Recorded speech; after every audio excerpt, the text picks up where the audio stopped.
This is Sportscenter. Today on SportsCenter, an unlikely championship facing tremendous adversity finds a way back to the mountaintop.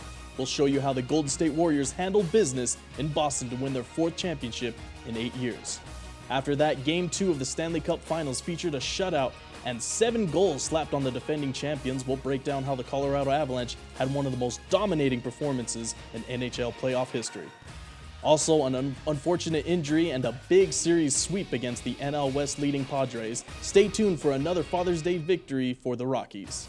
And later in our broadcast, the professional sports league that lost a year of its life due to the COVID-19 pandemic. Returning this year with spectacular action, high-powered offenses, and an unlikely championship. It's the 2022 National Lacrosse League champions, the Colorado Mammoth, in our special spotlight piece. Then we'll wrap things up with our top 10 of the week. It's time to get our show started. It's SportsCenter. What's going on, everyone? Eric Sigala here, and you're watching SportsCenter. Thank you so much for joining us today. We have a lot of action to go through, and we'll start off things here in the NBA and the newly appointed champions. The Golden State Warriors found recent success in 2015, winning their first championship in 40 years. The team consisted of all-star players such as Draymond Green, Klay Thompson, and one of the greatest shooters the basketball world has ever seen, Steph Curry. The franchise would develop into a top-tier dynasty with the signing of Kevin Durant, who won Finals MVP in 2017 and 2018. Their last appearance in the Finals was in 2019 when Kawhi Leonard and the Toronto Raptors beat the Warriors in 6 games. Since then, it all seemed to be coming crashing back down to reality for Golden State. Kevin Durant left for better pastures and joined the Brooklyn Nets. Both superstars Steph Curry and Klay Thompson would suffer devastating injuries in the years following. Finally, at the start of the 2021-2022 campaign, with the news of Klay Thompson returning from 2 injuries and the development of Andrew Wiggins under Steve Kerr's coaching scheme, the Warriors appeared to be a difficult team to beat in the playoffs, and proved so with a 15-6 record entering Game 6 of the NBA Finals. All right, we're starting things off here in Boston here, and Boston really trying to force a Game 7, and they get off early here in this one. A lot of offense here early on for the Celtics. You see Jaylen Brown getting on the action here with a big-time 3. The crowd is loving it. Even Jason Tatum working his way inside, finding Marcus Smart on the outside and getting it back to Jason Tatum, who gets this 3-point. And yeah, Jason Tatum looked a lot better than he has in the past playoff games here in the NBA Finals. Had struggled a bit, but he was finding the basket early here on this one. Next thing you know, it's 14-2 Boston. Definitely on their way to force a Game 7, but the Golden State Warriors weren't going away. You see Andrew Wiggins knocked down that 3. And then Draymond Green, the usual 3 coming in on this play here. Klay Thompson, fadeaway 3-pointer, gets this one in, and that was just a fantastic job. Then, of course, you got Steph Curry on the other end getting the steal. Finding Jordan Poole, he's going to work his way to the inside. Fighting Marcus Smart, the defensive player of the year. And Boston not trying to go away here. They've got to get something going here, and they give it off to Jason Tatum. He finally gets a 2-point to stop the bleeding. But it's 22-18 here. And Curry finds a wide open Draymond Green from the 3, knocks this one down. Golden State doing all that they can to make this into a competitive game here. And Steph Curry gets the ball behind the 3-point line, knocks this one down. This guy has just been incredible to watch. Steph Curry, Klay Thompson, some of the best 3-point shooters I have ever seen. Even Jordan Poole wants in on the action as he knocks down a 3. Then Boston here at the other one. Jaylen Brown losing it, getting kicked away. And the Warriors, that's Andrew Wiggins slamming that one home. The start of the second quarter, now with the score 37-22, Golden State ahead. And Boston doing everything possible to try and stop them. And the hopes of a Game 7 is still in their eyes. Here comes Jason Tatum again. He's going to drive his way in and lay this one up. Only down by 10. Boston trying to get some offense going here. Here comes White. Off to Williams. He dunks that one home. Now it's an 8-point game here. It's not so far away for the Celtics, but the 3-point shooting of the Warriors, that's Andrew Wiggins on the action, getting that one in. And, of course, you're going to see Steph Curry use his skill. He's going to drive this one. Nice, beautiful fadeaway jumper. Steph Curry, I mean, this was his year, and one thing he has not won, NBA Finals MVP. and he's doing it all right here. Three-point shot right here, right in the face of the defender. And then, of course, he's going to move his handles and work his way to the inside. Nice layup there by Curry. Guy was just all over the place here in this Game 6. Klay Thompson as well. Big-time threes all game long. He is doing it all. Klay Thompson, one of the top three-point shooters. He's in the top 3 of all three-point shooters in the playoffs. Here comes Jaylen Brown. Marcus Smart finding Al Horford. Al Horford, 16-year vet. He's not trying to go away. He's trying to get a championship ring. Here's his best opportunity to do so. But, man, the Warriors and their three-point shooting, just unstoppable tonight. As you can see right here, just working their way inside. And Al Horford, another three. He's not trying to go away. Scores 60-47. It's not completely out of the reach for the Celtics. And here you got the Warriors. Of course, you're going to get some big-time threes again by the Warriors. Wide open Draymond Green. This time he's going to dish it off to Curry. Curry, deep three as he steps back for that one. Knocks that one down. Al Horford gets it again. You can get off to Jason Tatum. Back to Horford. Horford in the threes tonight. I mean, he was just going off. Al Horford trying to put the team on his back. Trying not to go away, but the Celtics can't stop the Warriors' deep three-point shooting. It's 72-50 here at this point. And Steph Curry, he can't believe what's going on here in this one. Here comes Tatum, giving it off to Marcus Smart. He takes a deep three, and he knocks that one down. Here comes Jaylen Brown now with the Celtics. Trying to respond, trying to cut into this deficit, and he gets that layup in and good. This is the only point of the game where the Warriors' offense was kind of struggling a bit. And Al Horford, the layup and one, he heads to the line. And 74-65 is a score. And the Celtics just down by 10 now, 76-66, but they turn it over here in their own end. And slams this one home. The Warriors just going off here. Warriors trying to find some answers here, or the Celtics trying to find some answers here. Can't really get anything going. Here comes Robert Williams. Feeds this one to the inside to Tatum, and Tatum slams that one home. Vicious dunk. Down by 12, 82-70. 7 minutes to go in this game. And Curry just going to do what he does. Drives the lane, lays this one up. 84-70. Here comes Jaylen Brown laying this one up, and this one's off the glass, and that is good for Jaylen Brown. And the Celtics get a steal here. Here's an opportunity to get some more momentum on their side. That's Grant Williams. He drives it in and gets the and one. 86-75. Game is getting closer and closer for the Celtics. Jaylen Brown, incredible three there. 86-78. They got to find a way to stop the Warriors, but here comes Andrew Wiggins, again from the three-point line, knocks this one down. A battle here. Marcus Smart gets it, gives it off to Grant Williams. Off to Horford. Horford shoots the three, and he knocks that one down. Al Horford, absolutely incredible job from the three line. Steph Curry, he's going to drive his way in. Lays this one off the glass, and that's good. Absolutely incredible by Steph Curry. He's trying to get that Finals MVP, and he does so. Another layup is good for Steph Curry. Tonight, he had 27 points. In Game 4 at Boston, he had 43. He was just absolutely incredible to watch, and he gets another three there, as we mentioned some of his incredible stats.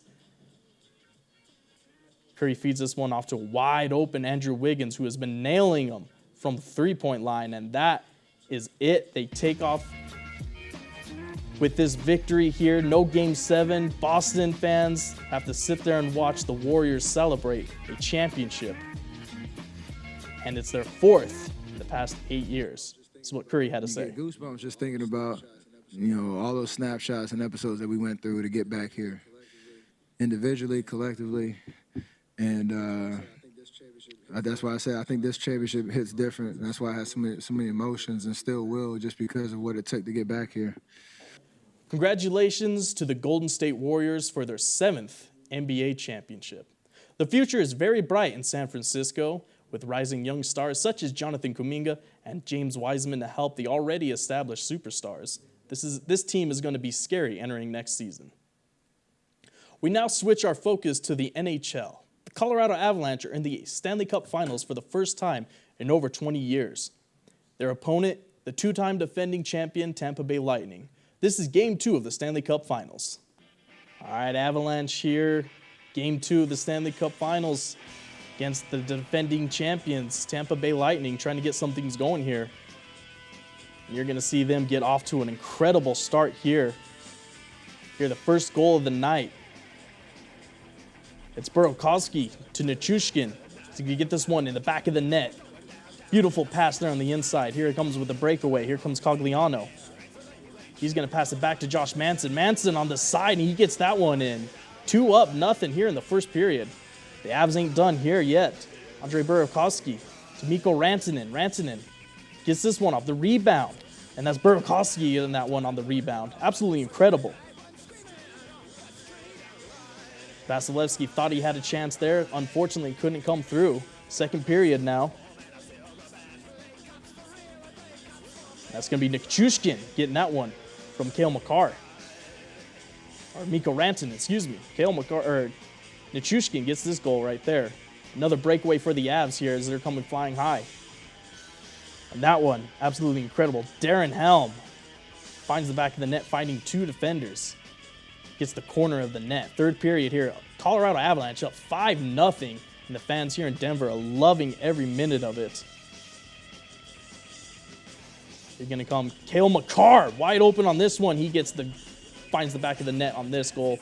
Absolutely incredible job. Cale Makar, he's going to get the last 2 goals of the night. Find this one in the back of the net. The Avalanche just having a haymaker of a day. 7 incredible goals slapped on the defending champions here in Denver, Colorado. And at Ball Arena, fans were just loving it. That was just a nice pass from McKinnon. Then finding Makar there, finding the back of the net. Just absolutely incredible. Colorado Avalanche doing everything that they possibly can, showing up on offense, and Tampa Bay Lightning, wow, they just weren't in this one at all. Vasilevsky, one of the most highly talked about goalies in the league. I mean, he couldn't get anything going here in this one. The high-powered Avalanche are now just 2 wins away from hoisting up Lord Stanley's trophy. Happy Father's Day to all the dads around the world. We now take you to Coors Field. Padres-Rockies series. Surprisingly, Colorado's looking to sweep the Padres, who lead the NL West, and we know that the Rockies tend to have big-time games on Father's Day. This game, unfortunately, started off horrendously for potential National League MVP Manny Machado.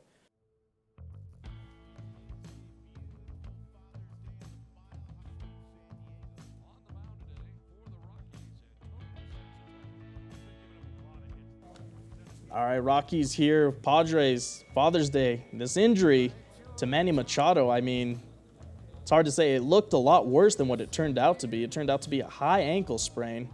He'll be out for at least 3 weeks. Of course, you got Blake Snell here versus Antonio Santazella.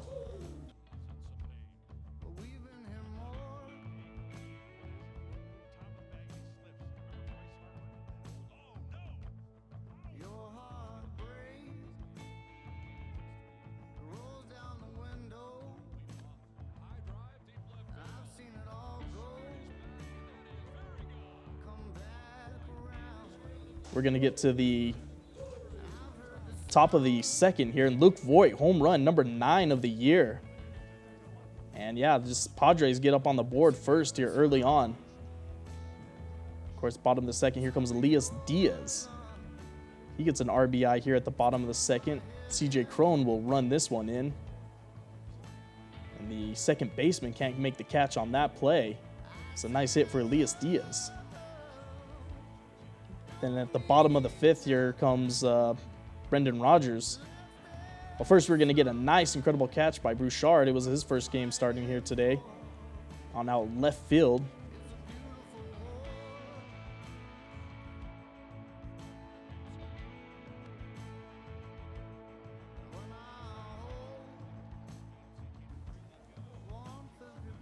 And yeah, the nice play here by Brendan Rodgers. He singles to the middle. Garrett Hampson, he was actually got to third, got scored on the triple play here. And then he was able to get home thanks to a Brendan Rodgers single here.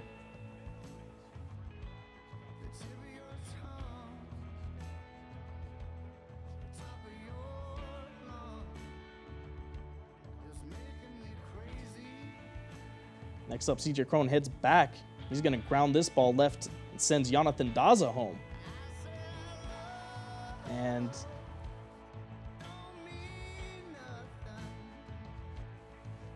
you're going to get one big, huge play. Here comes Randall Gruchek. He's going to get a 3-run home run here at this play, and this one is out of here. Just absolutely incredible here by Randall Gruchek. That was just a nice homer there. Gets this one out of the park. Bottom of the sixth, Jonathan Daza comes going to get deep right center to home field, or deep right center. And this one's out of the park. Another home run for the Rockies. And they're just going off here. Excuse me, that was Elias Diaz on that home run. Absolutely incredible. Rockies just whooping up on the national leading Padres. Here comes Charlie Blackmon. Getting into first. Can he beat him? And he does. He gets safe. His foot is down before the first baseman can make the catch.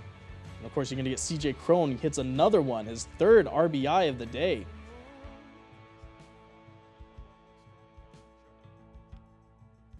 And Stammen here, he's going to walk Ryan McMahon. Next up, Jonathan Diaz. And he's going to get walked. And now Charlie Blackmon scores. Here at the top of the 8th, Austin Nola, he's going to hit it out of the park, and he gets a 2-run home run here on this play. Fortunately, the Rockies will pull out the victory 8-3 here in this one. Incredible job by Randall Gruchek, who had that 3-run home run. It's his 7th home run of the year. When we return, the Colorado Mammoth on the 2nd championship.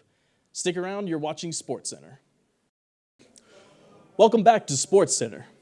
It has been 16 years since the Colorado Mammoth battled the Buffalo Bandits in the 2006 National Lacrosse League Champions Cup Final. The Mammoth would go on to dominate the Bandits 16-9 under first-year head coach Gary Gait. The Mammoth were second in the West with a 10-6 regular season record and won it all in the NLL's 20th season of existence. This would mark the last time the Colorado Mammoth would compete for a championship. Meanwhile, the Buffalo Bandits would compete in 3 more title games, winning 1 in 2008. Before these two juggernaut of franchises could face off for another finals matchup, the league overall would face a whole new opponent, surviving the COVID-19 pandemic. Most leagues such as the NBA, NHL, and MLB would postpone the season and eventually find a way to continue playing. In March of 2020, however, the National Lacrosse League would announce that league play would be suspended indefinitely.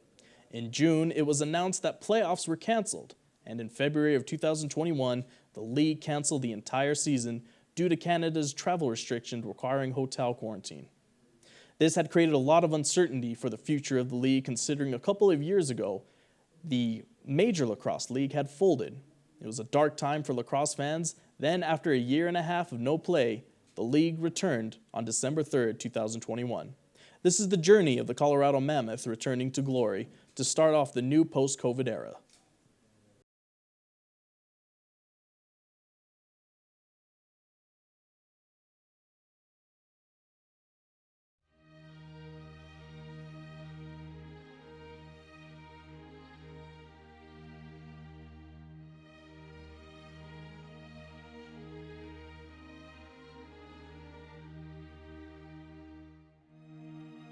One and a half years of no lacrosse. A pandemic that ripped through the world made everything stop in its tracks. When the madness began to drift away, a new era began, and so did a new season of indoor lacrosse. In Buffalo, Colorado and the Bandits for the Champions Cup next.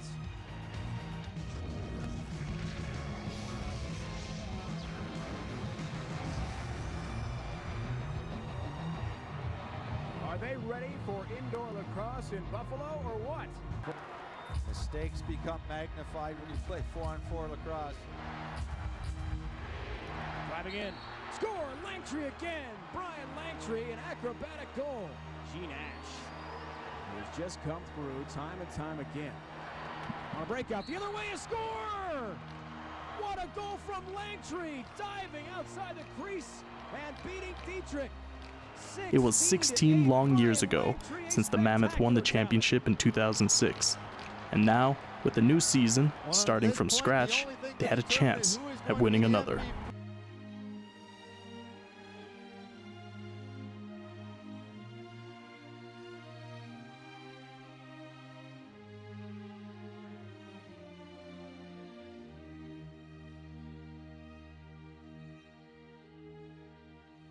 The Colorado Mammoth would begin the 2021 season under the protection of one of the best goalies in the National Lacrosse League, Dylan Ward.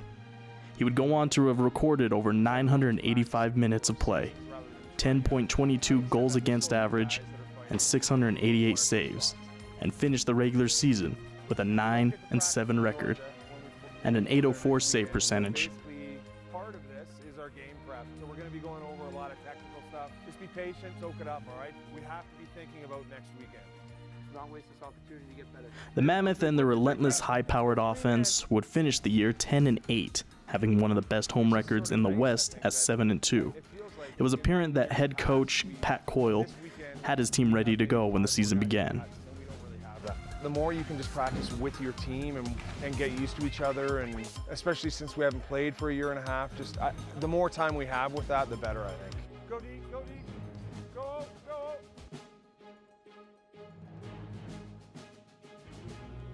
The Mammoth would lose their top forward Ryan Lee at the start of the playoffs.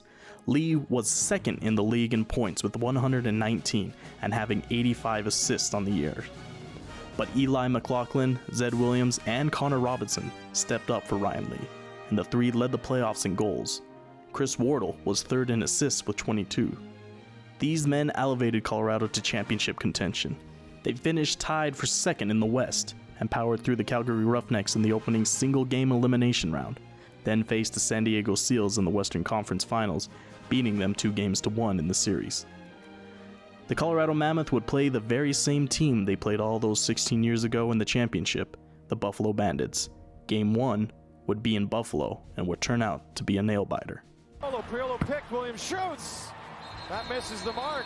And with under a minute left, we've got a transition play. Weiss in behind. Scores! Nick Weiss gives Buffalo the edge with under a minute to play. Williams, Sevens to shoot. Robinson running out of time. In tight. Makes a save. And it's over. Banditland celebrates as Buffalo takes game 1 and are 1 win away. Headed to Colorado from a possible championship ending. The Buffalo Bandits would take Game 1, barely edging out the Mammoth 15-14. The Bandits were one victory away from avenging their 2006 championship loss. However, they would have to travel to Denver and play in the infamously known Loud House. Robinson, Williams, trying to get to the middle before he does, and he scores! Tie game, 8-8. Williams has 4, and we got a brand new ball game here in Denver. Late man is going, dive to feet, scores! Backside look, Dylan Kinnear and the Mammoth have come all the way back and lead at 9-8. The Mammoth stormed back in the second half after being down 6-4, and Dylan Ward only allowed 2 more goals the rest of the game. The series was tied up after the Mammoth took a commanding victory 11-8. The final game would head back to Buffalo, and the winner would take the championship. Last of their 4.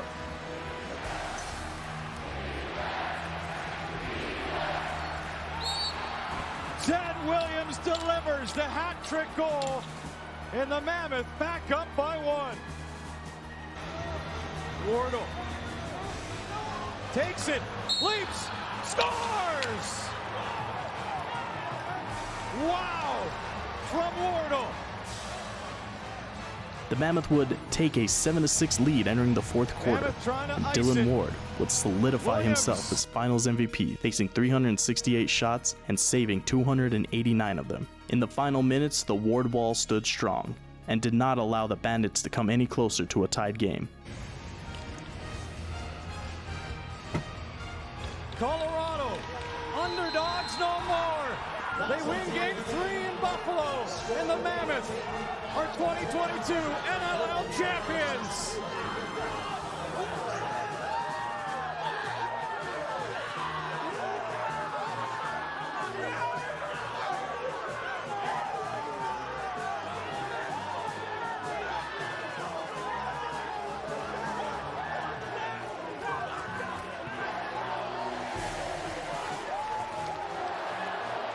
When time expired, the city of Buffalo watched as the Colorado Mammoth celebrated in their arena to beat them out a second time in the championship. After a year and a half of uncertainty, the Colorado Mammoth never lost their focus and went on a journey they will never forget. A journey that crowned them as the first champions of the post-COVID era. The future is bright in the Mile High City, and the Loud House will always be rocking for their hometown team.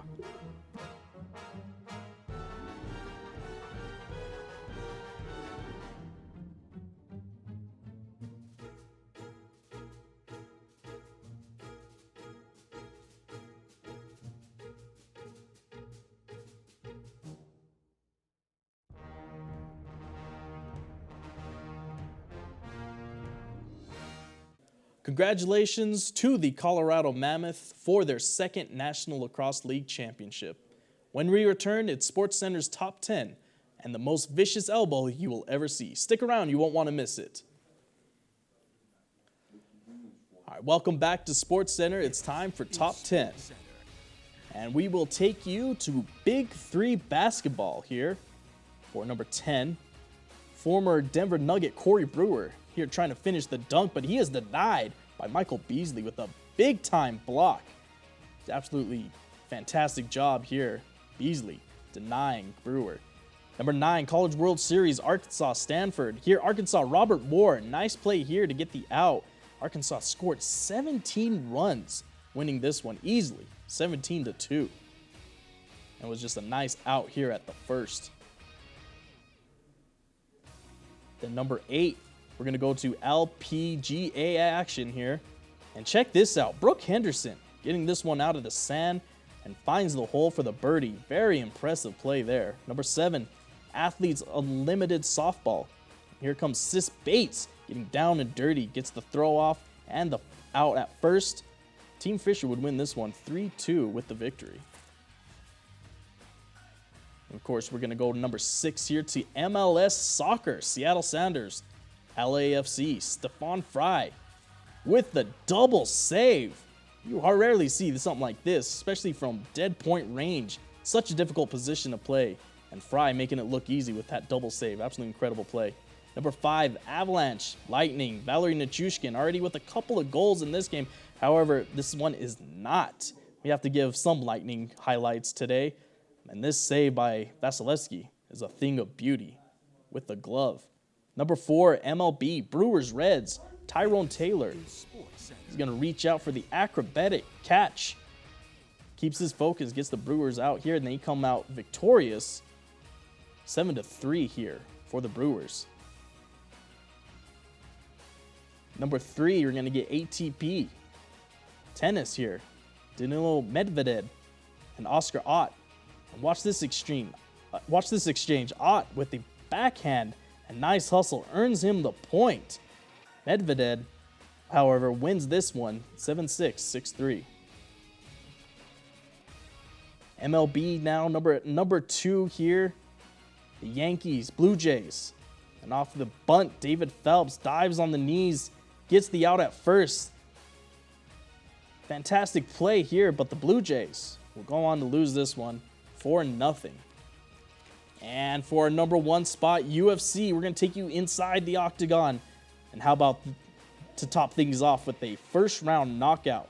Carlo Ramos, Danny Chavez. Featherweight bout, the spinning elbow from Ramos puts Chavez to sleep and sends him night-night.